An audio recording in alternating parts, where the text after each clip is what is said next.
Hey, what's up, everyone? Foxhounder N313 here. Welcome to Dorks Like Us. I have finally made my return, and I'm not going to go into a long explanation as to why I was away for over a year. The short version of it is that I just stopped one day, and the longer I stayed away from it, the harder it was for me to come back. But I've had a hankering to return for a long time now, and I decided to make my return here in 2019. So here I am, and today we're going to talk about the Nintendo Switch Online service, which is still sort of a hot button issue. The paid service, launched in September of 2018, so it's been out for a few months now and hasn't really seen any improvement since its launch. There are a lot of issues with the online service, and I'm going to run down some of those issues and talk about what Nintendo needs to do to improve it and make it worth the price of admission, because as far as I'm concerned, it's not worth $20 a year. A lot of Nintendo fanboys have tried to defend the service, saying that it is cheaper than the PlayStation Plus and Xbox Live that you get with the PlayStation 4 and Xbox One. I tend to look at it a little bit differently. I compare it to last generation consoles, specifically the PlayStation 3, which has free online and has way more features. Now, in theory, if you're comparing a console that's released in 2017 to one that's released in 2007, the newer one should come out on top, in theory. But that's not the case here. The PlayStation 3 had messaging. You could message your friends. You had online play, and you had voice chat with the majority of online titles, and you did not need a separate device to do voice chat. And even right now with the PlayStation 4, you can do party chat without PlayStation Plus. You can message your friends without PlayStation Plus. Now, I've done both of these things. I don't have PlayStation Plus. I had a 1-year free trial for the service, but I did not renew the service afterwards. So I don't pay for PlayStation Plus, and yet I am still able to message my friends and do voice chat. So I don't exactly see what we're paying for here. I guess it's the NES game, since that's about the only thing they added once the paywall went up. But it's NES games. They're not worth as much as Nintendo wants you to think that they are. They weren't worth $5, which is what they were charging for them when they had the Virtual Console. Nintendo is just really freaking weird about their old games, and they think that they're still worth their weight in gold, but they're really not. And people are sort of past the NES nostalgia thing anyway. A lot of people want Super NES and Game Boy Advance and Game Boy Color and GameCube and N64. And Nintendo right now is not offering those. Now, today I saw an article that said that some of the hackers had gotten into the source code or whatever it is with the Switch Online service, and there's evidence to suggest that Super NES games will be coming to the service, which is a step in the right direction. But at the same time, this is an online service. It's not a classic game service. Sony and Microsoft give you new games. Well, not their current generation games. Some of them are a few years old, but they give you current generation games and newer indie games.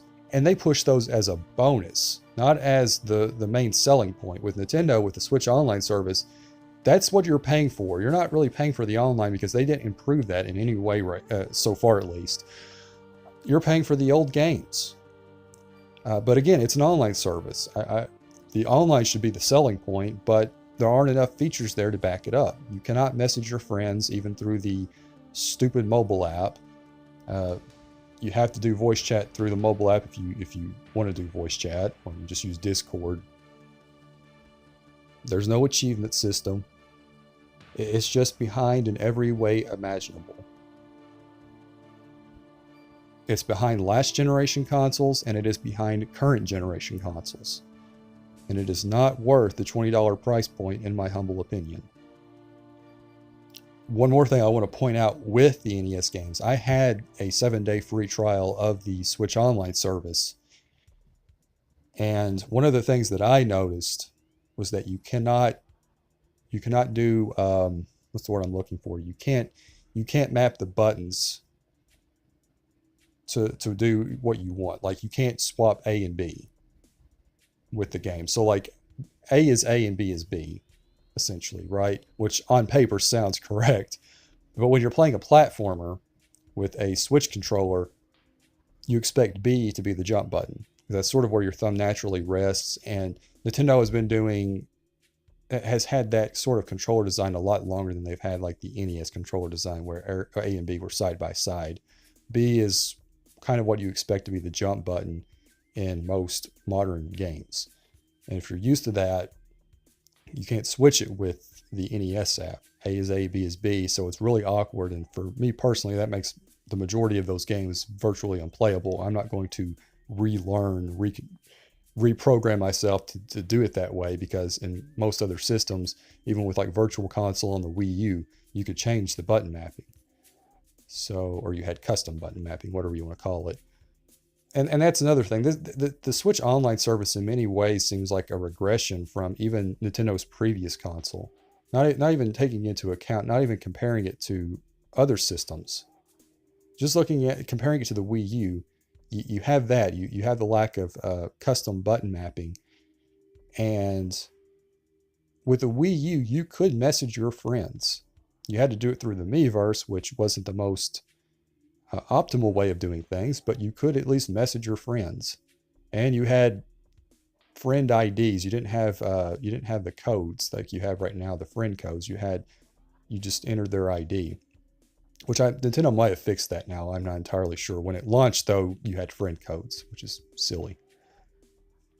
I believe it's still that way, but I haven't had any friends since the year the system came out, so I haven't noticed if they've changed it or not. And the thing is, back then,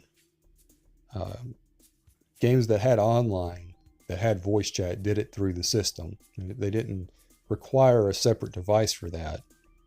Now, one of the problems with the Wii U and a lot of the online games was that Nintendo did not support voice chat with the majority of their first-party titles. And when you buy a Nintendo system, that's going to be the majority of what you're playing online. Games like Smash Brothers, Mario Kart, Splatoon, etc.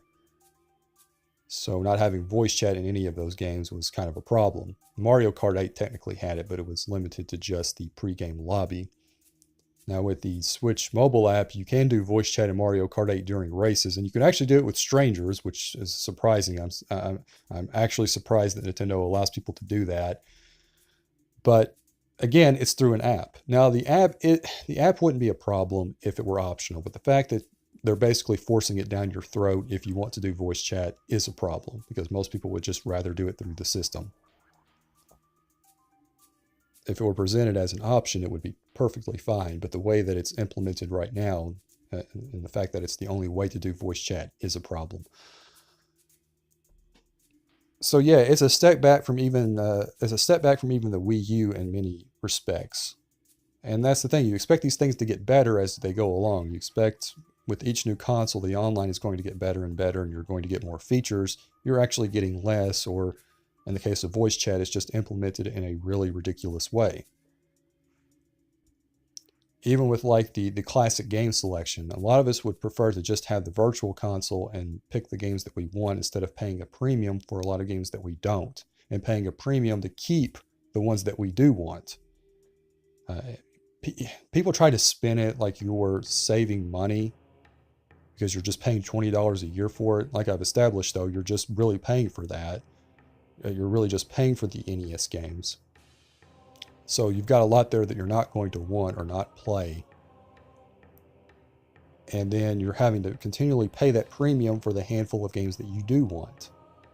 And right now, for most people, it is going to be just a handful. It's going to be Mario 1 and Mario 3. And adding online to most of these games is a fart in the wind. Who wants to play Mario 1 or Mario 3 multiplayer online? Does anyone know how multiplayer works in those games? You take turns. It's not actual co-op where both of you are in the level at the same time. You take turns. I don't want to do that online. If I want to watch somebody play Mario, I'll go watch a speedrun. It'd be a lot more interesting. So if it were something like Teenage Mutant Ninja Turtles Arcade, I could see the appeal of that. That would be fun. because you're actually playing at the same time. That game will never come because Konami doesn't have the license to it anymore, which is a big issue for a lot of these games. A lot of NES games either no longer have rights holders or the rights are owned by someone else, so these games just can't get re-released. So the selection is going to be very meager overall. The fact that it took them over a year just to get NES games is really going to hurt the selection at the end of the day. But the added online really doesn't, at least to me, make any difference. And I suspect to most people is not going to be much of a selling point, or hasn't been a selling point so far. Well, look, it's real simple. Add voice chat into the system itself and have the majority of online games support it. Have a messaging system where you can message your friends. And have an achievement system, because a lot of people want that, myself included. That's the big one for me, achievements. Now, achievements should not be locked behind the online service, because it's not with PlayStation 4, and I do not think that it is with Xbox One. You don't even need PlayStation Plus to sync your trophies to your online profile. You can do that for free as well. Nintendo might botch that. They are charging you for cloud saves, but those are the things that they need to add. If they did that and offered that at the current price point at $20 a year, they would have the best online service on the market. The best, because that's all you really need. You know, people talk about like party chat. If they could get party chat on there, that would be great. But just having those basic features, that would be the best online service on the market. And Nintendo fanboys really need to raise their expectations level, because a lot of them are out there defending this. Not all of them, because there are people like Mr. T, who's a very hardcore Nintendo fan, who has been very vocal about his disappointment with the Switch Online service and has boycotted the service, and kudos to him and kudos to others like him. But there have been a number of Nintendo fanboys, hardcore Nintendo fans, that, and I don't want to imply that Mr. T's a fanboy, because I don't think that he is. A fanboy would just accept whatever they're given. So I look at him more as a hardcore fan. But a lot of the hardcore fans or fanboys have been trying to damage control this out the wazoo. And I don't understand why. It doesn't benefit Nintendo to offer such a mediocre online service, because you're not going to convince people like me to want this service. You're not going to convince people like me to expect less. I've played other consoles, unlike a lot of Nintendo fans, and I know what good online is. And if I'm going to pay for it, my expectation level is going to be a lot higher. Because I can still go online with the PlayStation 3 and still, in most cases, find a full game for like Call of Duty. So I can still go online and have that experience and not pay for it. And on Switch, even on the system itself, I can play games like Fortnite and play that for free and do voice chat through the system. That free-to-play game offers voice chat through the actual Nintendo Switch. So I have other methods if I need that online fix, which for the most part I don't. Online doesn't really mean a whole lot to me, but I understand its importance. I understand the value of it. I understand that there are a lot more people that do care about it than don't. And I think not having good online is going to hurt Nintendo in the long run, because the only way the Switch is going to have the kind of success that people are predicting, that Wii level of success, is if it attracts core gamers. Core gamers are not going to accept mediocrity, and you're not going to convince them to accept mediocrity. The best thing you can do is devote that time and effort you would spend defending Nintendo for no good reason, and use that to request that Nintendo fix this stuff. Use that energy to help the rest of us. But there you go. That is my 2 cents on the online service. I will be back with more content, more discussions. So look forward to that, and be sure to hit the like button, subscribe to us if you haven't already, hit that little notification bell so you'll know, you'll be notified when we upload new content. And I think that's a wrap. This is Foxhound N313 from Dorks Like Us signing off. Take care.